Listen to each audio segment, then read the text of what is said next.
E aí pessoal, Grande Mestre Evandro Barbosa aqui, e para começar esse nosso ano aqui de 2021, eu resolvi liberar aqui para vocês uma aula que eu fiz exclusiva para os alunos do Chessflix, que é um curso novo meu, falando sobre como jogar na abertura. Então essa é uma dúvida de muitos jogadores, como jogar na primeira fase do jogo, e eu vou explicar exatamente isso, desde os fundamentos, não é assim, como jogar determinada abertura, eu quero explicar como é o jogo na abertura.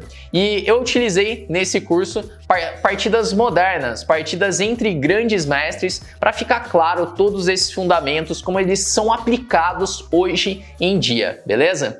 Bom, então aproveita, eu vou deixar durante uma semana essa aula aqui para que todos os inscritos do canal possam aprender também, beleza? Bom, então agora é com vocês, aproveitem aí, espero que vocês aprendam com esse conteúdo.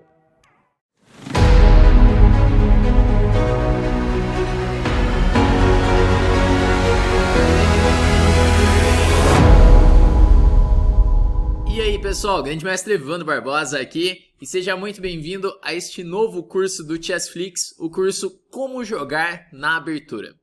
A ideia desse curso é ensinar para vocês princípios e conceitos sobre o jogo na abertura de uma perspectiva moderna. O que quer dizer isso? A grande maioria dos jogadores conhecem alguns princípios do jogo na abertura, como por exemplo, desenvolver rapidamente as peças, controlar o centro, colocar o rei em segurança, lutar contra as ideias do adversário, mas muitas vezes esses princípios eles são abordados em partidas antigas ou então em partidas em que foram jogadas por um adversário muito forte, enfrentando um adversário mais fraco, esse adversário cometeu vários erros. Então, o que eu quero te mostrar nesse curso é uma perspectiva de um pouco diferente, analisando partidas modernas entre grandes mestres, né, entre jogadores fortes e partidas que foram assim equilibradas, né, e que fiquem bem claras esses princípios, esses conceitos do jogo na abertura. A ideia desse curso ela surgiu de um livro de um grande mestre chamado John Nunn, que é um excelente jogador e um ótimo escritor também. Então ele tem vários livros que são muito bons, como este livro, o livro Compreender Ajedrez Jogada a Jogada. É um livro muito interessante do John Nunn, em que ele analisa várias partidas, tratando vários temas, não só da abertura, mas também meio jogo, finais. E ele vai analisando, explicando exatamente o motivo de cada uma das jogadas durante as partidas. E ele fala sobre essa evolução do jogo, pois hoje em dia o jogo ele é muito mais dinâmico, tem muito mais recursos, então esses princípios que nós utilizamos para jogar não só na abertura, mas também no meio jogo e nos finais, eles evoluíram. E por isso é necessário uma nova perspectiva para entender como que esses princípios são utilizados nos dias de hoje. Isso não quer dizer que esses princípios não vão ser importantes nas suas partidas. Esses princípios, na verdade, eles são fundamentais para que você consiga evoluir no jogo e consiga entender todas essas fases. Mas é necessário entender que eles evoluíram. E no xadrez sempre existem exceções. E é isso que eu quero mostrar aqui para você também durante os exemplos que nós vamos ver durante esse curso, beleza? Bom, mas então vamos começar aqui nessa nossa primeira aula, depois de ter feito essa introdução aqui, você saber o que se trata esse curso. Nessa primeira aula eu vou analisar uma partida com você, falando sobre o tema como desenvolver as peças. Então, nessa aula nós vamos analisar uma partida entre dois fortes grandes mestres. De brancas estava Alexander Chernin contra John van der Wel, que essa partida, o Chernin ele tinha 2.640 de rating e o Van der Wel 2.525. Essa partida foi jogada em 1997, uma partida moderna, onde você vai ver os princípios sendo aplicados, falando sobre como desenvolver as peças, certo? Então, vindo aqui, né, já pro tabuleiro, nós vamos começar essas análises dessa partida. Mas primeiro eu quero revisar com você então quais são os princípios do jogo na abertura, que nessa partida nós vamos falar muito sobre eles, tá? Qual é o primeiro princípio? Você precisa desenvolver suas peças. Então isso quer dizer que você tem que colocar suas peças em jogo o mais rápido possível. Então você não deve ficar perdendo tempos fazendo lances desnecessários com os peões ou então movimentando a mesma peça mais de uma vez. Você tem que colocar suas peças em jogo o mais rápido possível. Isso é essencial na fase da abertura. Segundo princípio, você deve controlar o centro. Então você deve controlar essas 4 casas centrais, né, as casas E4, E5, D4 e D5, seja controlando com os peões, então você controlando essas casas ali fisicamente, colocando os peões nessas casas, ou então controlando o centro à distância, que isso chama uma perspectiva moderna, né? No xadrez hipermoderno você pode controlar esse centro à distância, como por exemplo através do fianqueto dos bispos, né? Assim os bispos vão controlar o centro. É muito importante também você colocar o rei em segurança o mais rápido possível. Isso já entra também na parte do desenvolvimento. Quando eu falo desenvolver rápido as peças, além de colocar suas peças em jogo, você deve colocar o seu rei em segurança.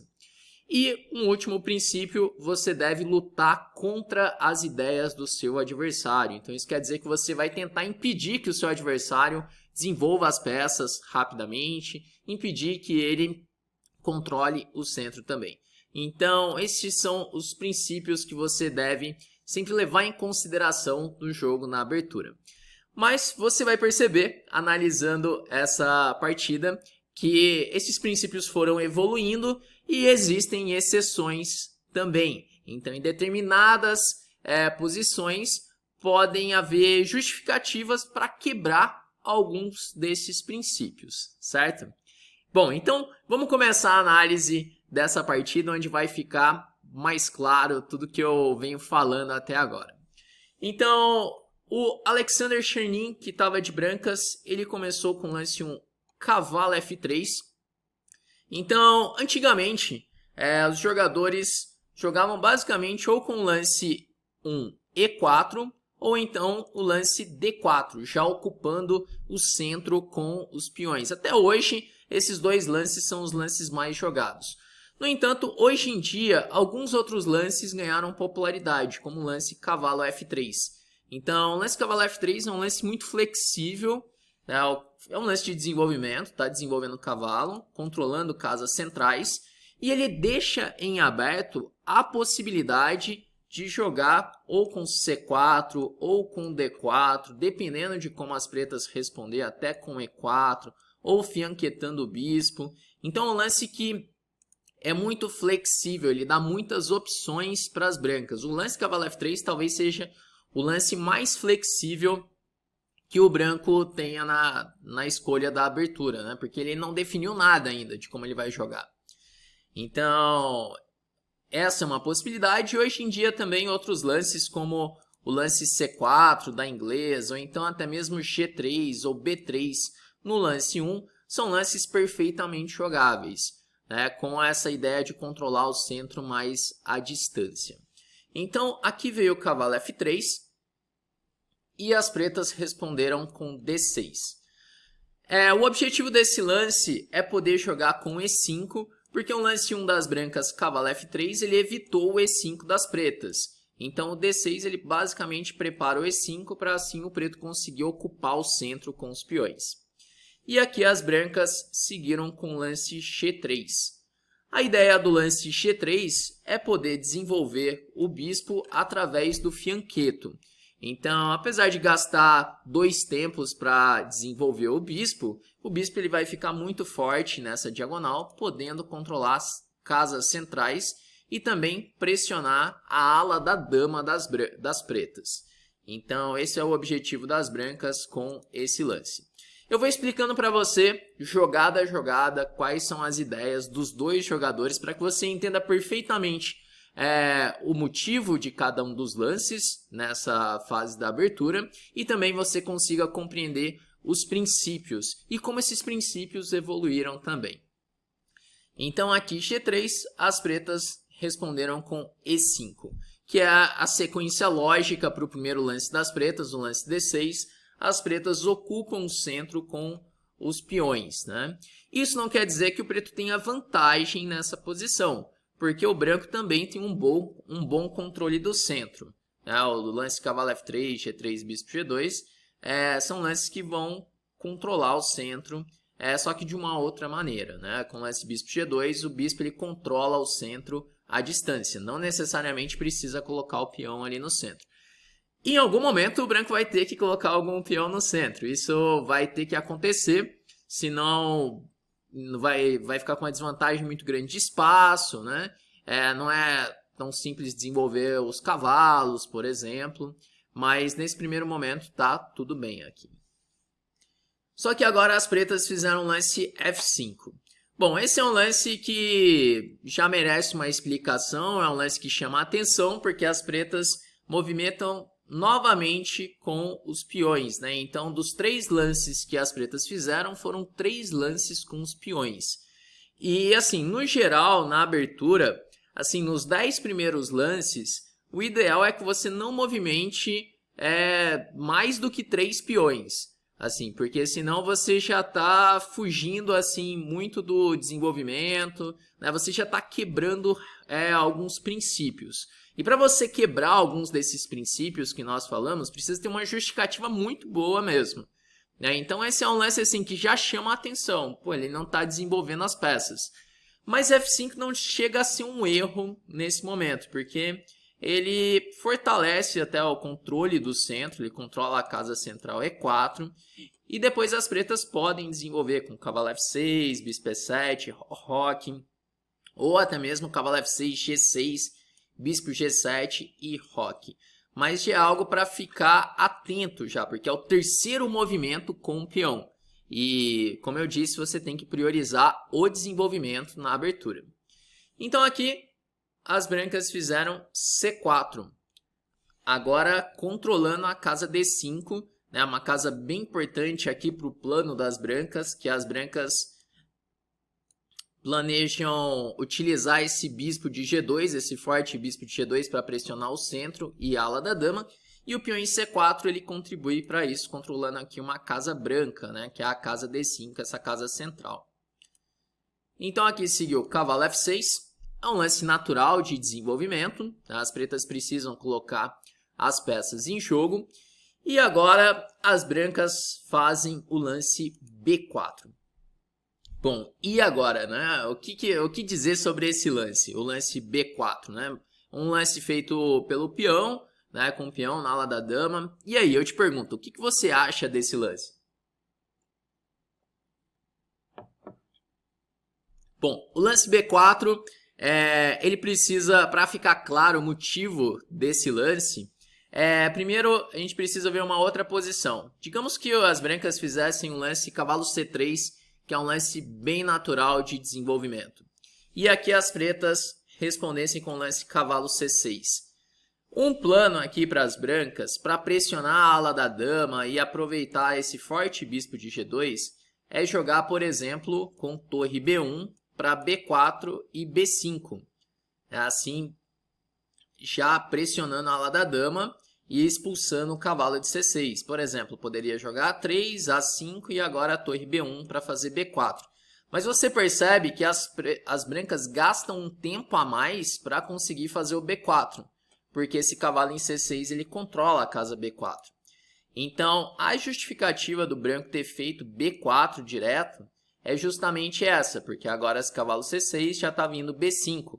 E o branco não precisou perder um tempo com A3 ou torre B1 para fazer esse B4.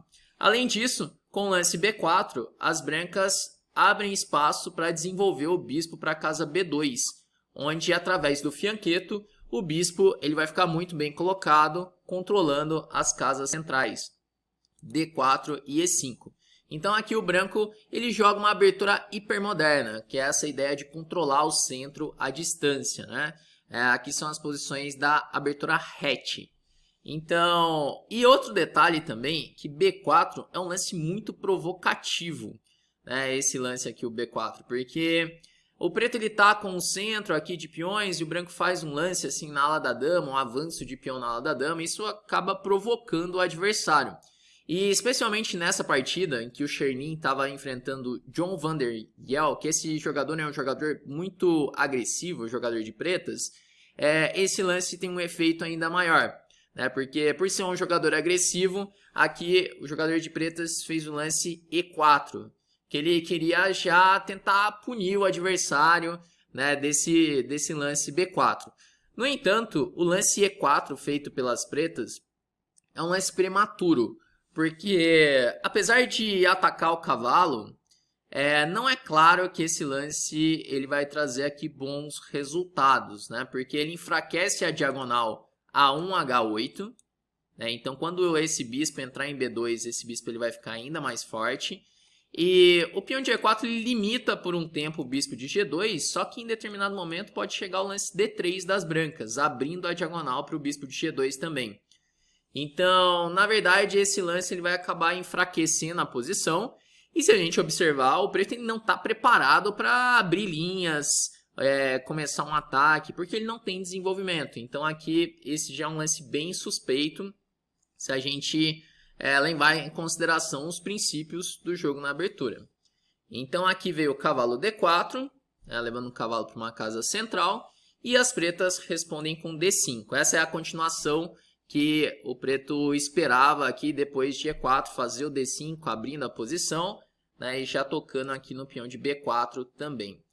Aqui talvez fosse melhor jogar com C5 e depois de BC5, DC5, cavalo B3, bispo D6 com ideia de roque e assim terminar o desenvolvimento. O lance D5 também é um lance que vai causar alguns problemas aqui para as pretas. Por causa disso, o preto está abrindo a posição em um momento em que ele não tem vantagem no desenvolvimento. Então, quando você tem vantagem no desenvolvimento, você tem que abrir a posição. Você tem que abrir linhas, abrir colunas, abrir diagonais para suas peças. Agora, nesse caso, o preto tinha que se preparar melhor para fazer isso. Então, aqui veio C tomar D5 e agora cavalo toma D5. Bom, cavalo D5 atacou novamente aqui o peão de B4, então o branco ele precisa fazer algo. E aqui as brancas fazem um lance B5 para resolver o problema do peão de B. E ainda o peão em B5 ele limita o desenvolvimento do cavalo de B8. Ele tirou aqui a casa C6. E nessa posição as pretas aproveitam para usar de um tema tático na posição, aproveitando que o cavalo de D4 está indefeso. E as pretas fazem um lance cavalo F4. Atacando assim o bispo de G2 e atacando também o cavalo de D4. Então o branco ele é forçado a tomar em F4 e agora vem dama por D4. Só que agora, se a gente fizer uma avaliação dessa posição, o que as pretas conseguiram ganhar com tudo isso? Com esses avanços no centro, E4, D5 e depois esse sacrifício do cavalo aqui em F4 para depois recuperar o cavalo em D4. O que objetivamente o preto ganhou com isso? Na verdade, a posição das pretas ela ficou pior. Aqui o preto ele só tem a dama desenvolvida e a dama é uma peça que ela não deve ser desenvolvida rapidamente, porque a dama é uma peça muito poderosa, uma peça valiosa aqui, e essa dama ela pode ser atacada pelas peças das brancas. Então não é uma boa sair com a dama cedo, como acontece em algumas defesas, como a escandinava, por exemplo. Aqui o preto ele não tem nenhuma peça desenvolvida. Então a gente está aqui no lance 10 e as pretas fizeram vários movimentos com os peões. A única peça que desenvolveu, que foi o cavalo, essa peça ela desapareceu do tabuleiro, ela foi trocada já depois do cavalo F4. Então o resultado aqui do jogo na abertura das pretas não é nada bom. O branco ele tem já uma vantagem no desenvolvimento. E aqui é interessante perceber o seguinte, que apesar do branco ter peões dobrados aqui na coluna F, esses peões eles são bons nesse caso, né? Então não é sempre que peões dobrados vão ser assim debilidades, porque aqui, especialmente o peão de F4, ele aumenta o controle do centro das brancas. Então, nesse momento, esses peões dobrados eles estão ajudando bastante. E além disso, quando jogou o lance G por F4, abriu a coluna G. E pode ser que em algumas posições as brancas utilizem essa coluna G para atacar o adversário. Isso pode ser assim um pouco estranho, né? Você já deve estar pensando, né? Mas Evandro, você não falou que o branco tem que rocar rápido, um dos princípios é colocar um rei em segurança?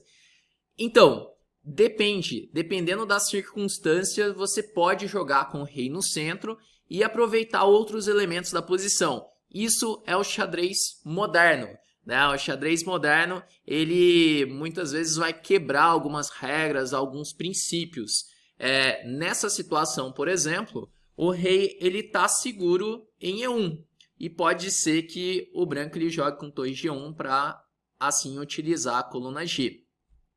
Então, isso que é interessante você perceber analisando uma partida moderna, uma partida entre grandes mestres, porque alguns princípios são quebrados e ainda assim é possível conseguir uma vantagem. Na verdade, o que ele está fazendo é adaptando um pouco esses princípios, né? Então, aqui depois de cavalo C3, as pretas fizeram bispo C5. Bom, esse lance ele ameaça mate em um lance, ameaçou dama por F2, só que o bispo em C5 ele também não vai ficar muito bem colocado, porque na coluna C ele pode ser atacado facilmente quando chegar uma torre em C1, por exemplo. Então, aqui as brancas fizeram E3, que já defende o mate e também ganha um tempo em cima da dama. E agora as pretas fazem dama C4, com o objetivo de impedir o roque das brancas. Então agora já não pode mais rocar.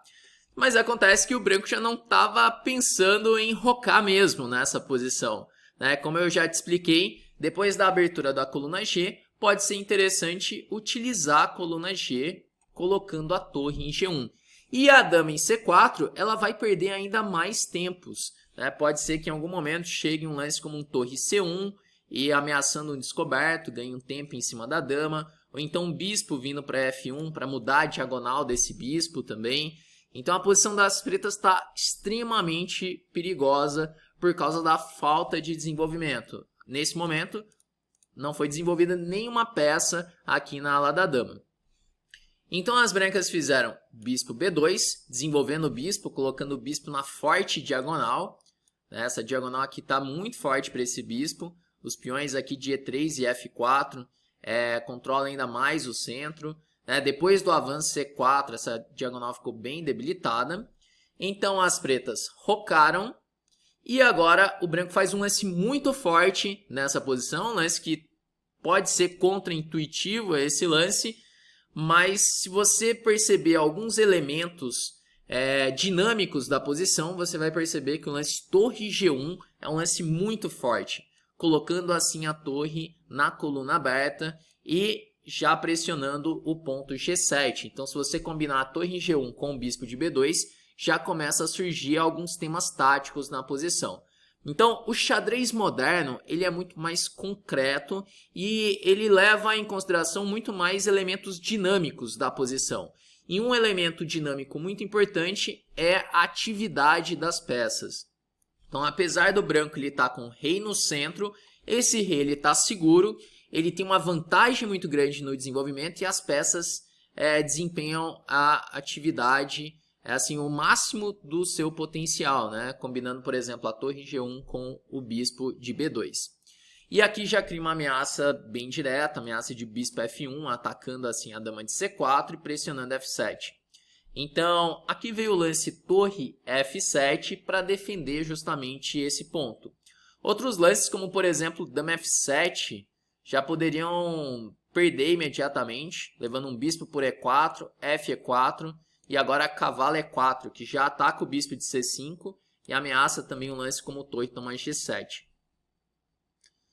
Então aqui veio torre F7, torre C1. Novamente, a luta por ganhos de tempos, né? Você percebe que na abertura é muito importante essa luta por tempo, desenvolvimento. Você deve sempre pensar nesses elementos. Então, novamente, torre C1 para ganhar tempo em cima da dama. Você vai atacar a dama, né? Ameaçou um cavalo por E4 aqui direto. Se faz um lance como dama E6, então tá levando o cavalo por E4, Fe4 e agora a torre por C5. o bispo em C5 também é um tema tático da posição. Então veio dama B4 para sair da coluna C, dama C2, então coloca a última peça em jogo, que é a dama, e essa dama em C2, além de defender o bispo de B2, ela indiretamente ataca o bispo de C5, já pode ter lances como cavalo D5 atacando a dama e assim atacando o bispo de C5 também. Por esse motivo, as pretas tiram o bispo para D6 para sair desse ataque pela coluna C. E agora as brancas vão conseguir um ataque direto ao rei do adversário. Pois é assim que funciona. Os princípios, eles devem ser respeitados, porque, por exemplo, nessa posição, o branco ele tem tanta vantagem no desenvolvimento, né? O branco tem todas as peças em jogo, que as brancas conseguem transformar essa vantagem no desenvolvimento em um ataque direto ao rei. O preto ele ainda tem a torre de A8, o cavalo de B8 e o bispo de C8 na casa inicial. Então, conforme você vai aumentando essas vantagens, como desenvolvimento, você pode transformar essa vantagem em um ataque. E é isso que as brancas vão fazer com o lance cavalo D5. E assim, um conceito muito importante para você. Quando você tem essa vantagem no desenvolvimento, você tem que atacar. Você é obrigado a atacar sob pena de perder a sua vantagem. Então, se o jogador de brancas não buscasse lances de ataque, lances ativos, como esse lance cavalo D5, e começasse a fazer lances passivos, o preto talvez conseguisse tempo suficiente para desenvolver as peças na ala da dama. Só que aqui, Alexander Chernin, um grande mestre muito forte, ele faz o lance cavalo D5, o lance mais direto. E agora, se jogar um lance como dama A5, tem bispo F1, já abrindo a coluna G e podendo trazer o bispo para C4. Aqui o branco tem uma iniciativa muito grande. Então veio dama toma B5 e agora cavalo F6 cheque. Cavalo F6 cheque, aproveitando novamente dos temas táticos que surgiram ao longo da coluna G aberta. Aqui acontece o seguinte, se jogar G por F6, as brancas podem fazer bispo F1 cheque. Então, a tática, ela favorece o jogador que tiver com essa vantagem no desenvolvimento. Começa a surgir diversos temas táticos. E aí, cabe a você aproveitar esses temas. Não deixar passar essa oportunidade. Então, aqui veio rei H8, para não ter se descoberto. E as brancas fazem o mesmo bispo F1, abrindo assim a coluna G. E agora o preto está numa situação extremamente difícil, porque se fizer um lance como dama C6, assim tirando a dama, propondo a troca das damas, é possível jogar dama D1, novamente ganho de tempo, e com a ideia de poder levar a dama para o ataque na ala do rei com o lance dama H5, que já ameaça dama por H7 e também dama por F7. Então nesse momento as pretas fazem o lance dama por B2, que aqui acaba sendo um total desespero na posição. Ele vai trocar a dama por apenas duas peças e aqui o branco já tem uma vantagem material que é decisiva. E além disso, o branco ele já tem um arremate nessa posição, é um lance que já decide. Então, inclusive se você quiser parar esse momento e pensar aqui qual lance que pode já definir a partida, é um momento bem crítico aqui para você conseguir arrematar. Bom, então agora que você pensou um pouco nessa posição, como que as brancas conseguem arrematar? Depois de torre por F6, aqui Alexander Chernin faz o lance dama por F6. E aqui é forçado tomar a dama, Então o Chernin ele já devolveu o material que ele tinha a mais. Mas acontece que depois do lance bispo C4 tem aqui uma rede de mate aqui, combinando o bispo de C4 e a torre de G1. Que já ameaçou torre G8, ameaçou mate, e se, por exemplo, fizer um lance como H6 ou H5 para não ter o mate, pode jogar o mesmo torre G8 e torre por C8, que o bispo de C8 está indefeso.